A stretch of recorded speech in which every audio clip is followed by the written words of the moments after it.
Good morning, everyone. It's Sunday morning. It's actually Super Bowl Sunday when I'm filming this, so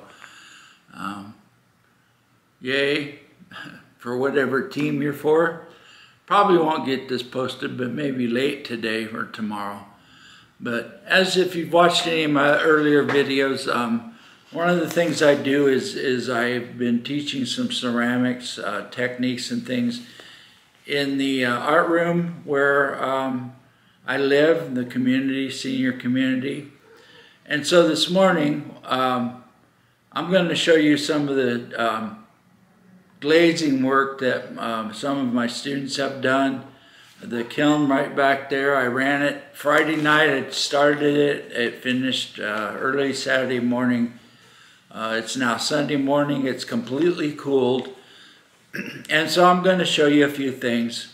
I will be doing more demos on some hand building things and glazing techniques and things, but that'll be coming soon and later. So subscribe and stay around for those future ceramics instructions if that's something that you're interested in. I really hope it is. But let's start. Let me get the first piece out and we'll see what it is. I'll tell you what it is and how it was done, things like that. So here okay, here's the first piece. Hopefully you can see this. Let me turn it around. This was a pre-made bisque coffee cup that was done by a lady that her name is Barbara. She's one of my students. She loves doing ceramics, and actually she does quite well. She's very good. She's eager to do things. That's what I love about Barbara. I'm not sure how old she is, but she's eager. She's not afraid to try new things. She's done some hand building and stuff. Like I said, this was a cup that was pre-made bisqueware that she got from our inventory. And then I demonstrated the shaving cream technique, if you guys are familiar with that. To apply, what she did is we used underglaze. She picked out, I think, 4 or 5 different colors, as you can see here. And then you lay it on. I'm going to do a demo on how that's done. I know there's other demos on YouTube. You can see that. But it gives you this marbling effect. Now, we used underglazes initially to put the color on, and then just applied a clear glaze, 3 coats, so this is definitely food safe. So that's the first piece. There's one more piece inside here that Barbara has, and I'll get that out, and we'll see what comes out next. Okay, this is a hand-built mug that was built by a student named Cindy. It still has a stilt. I should be able to just tap it. There we go. This was hand-built by slab. She rolled out the slab, created the cup, shape, the diameter, the base, the little logo here, San Francisco 49ers. If you know, I'm a 49ers fan, and I made a cup like this, and so she wanted to make something similar. So there's a few places I can see that will probably, it's up to her, of course. She may want to do some touch-up on this, and we can refire it. Or she may be happy with just the way it turned out.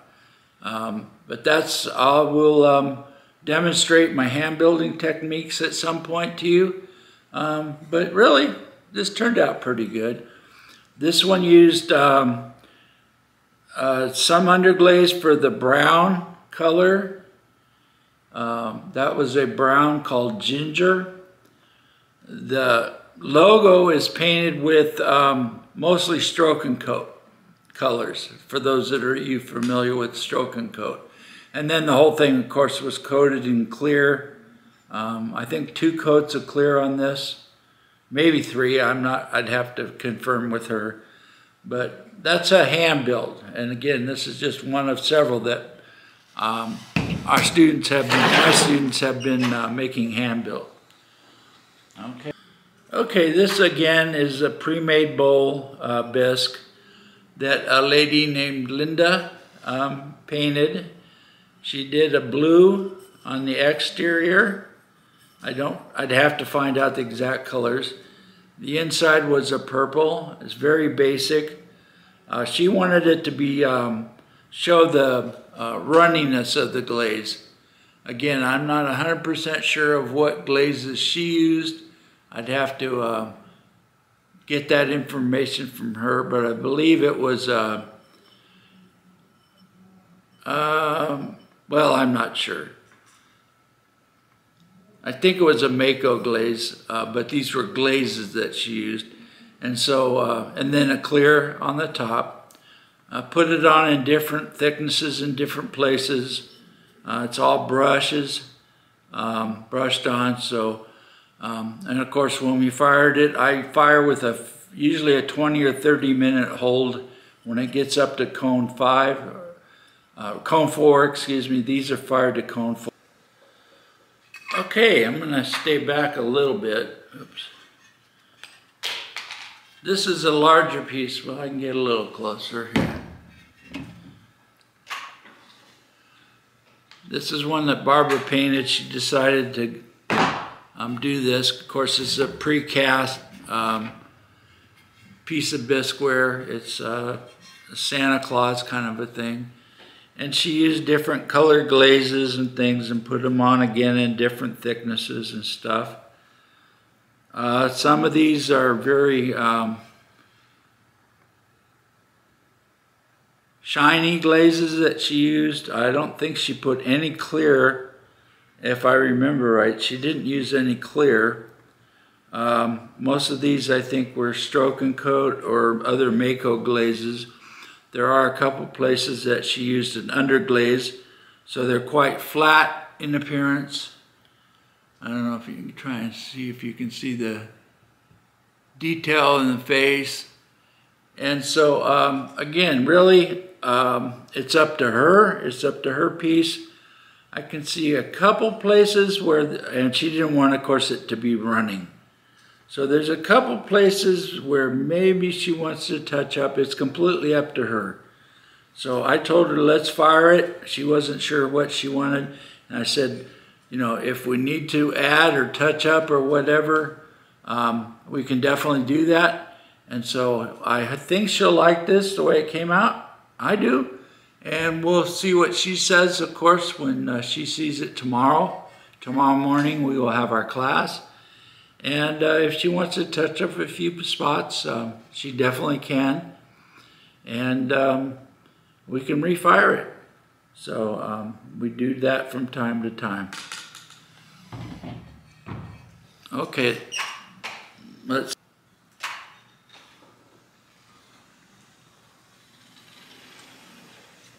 Okay, this is a standard precast 6x6 bisque tile. Yeah, okay, it's the right way. Let me get a better grip here. So, as you can see, well, let me try and get it here. There we go. This one was done with a swirling of different underglazes to create the background.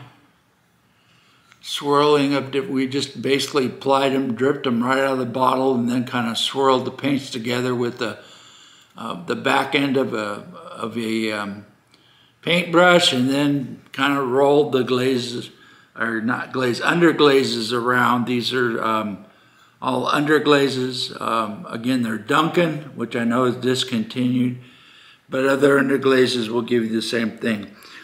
Then she traced the symbol on there, which is a Sikh symbol, if you're familiar with the Sikh religion. And she outlined it with just a black stroke and coat. And then it's an orange that turned very burnt orange because of the underglaze underneath it. I think it was called pumpkin or something like that. Again, a stroke and coat. But actually, and then clear over the top. So it's a little trivet plate. Actually, it turned out, I think it's nice. I hope she likes it. She has another one of these that she's in the process of painting with a different design. So that came out nice. I have one more thing to show you. Okay, this one is one I did. It's really a test tile. I'll have to look at it more closely. This is just straight out of the kiln. But what this was one of the ladies had a friend, I guess, that did some remodeling of her kitchen and her floor. I'm not sure exactly, but evidently she has quite a few of these extra leftover tiles and she just wanted to get rid of them. So that student brought these to me and said, is there anything we can do with them? And I said, well, let me try a test tile and we'll see. So she had approximately, I think, close to 100 of these things that the lady's just willing to give us. Now, like I said, these were a pre-made tile that came from Lowe's or Home Depot, I'm not sure, something like that. So not knowing any real details about the tile, what kind of clay or anything like that, or the glaze that was on it, or really any, what temperature, firings, or anything else. I just took some different things. I took the blue color there is a Mako glaze called Caribbean, dark Caribbean, I believe it was, or something like that. Again, the top part here, I did kind of a swirling pattern, a pour and swirl with different underglazes. Those have clear on the top of it. Both of these have a clear on the top of it. I was mainly looking, one, to see how they reacted to what's underneath them, the glaze that was already on these tiles. So there's a white stroke and coat, which I can see probably doesn't show up at all in the camera here. Now, some of that I put clear on part of the stroke and coat, others I just left it straight out of the bottle. There's a yellow stroke and coat. There's a red stroke and coat.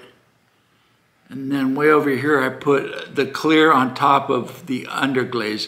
The glaze that, or the original tile glaze, it appears to be a flat type finish, something along the line of an oatmeal. I'm not 100% sure, but I just wanted to see if at a low fire, if it would be possible for the students to use these for free. It's not costing anything, that they could do decorations. There is some texture as well on parts on each edge of these tiles.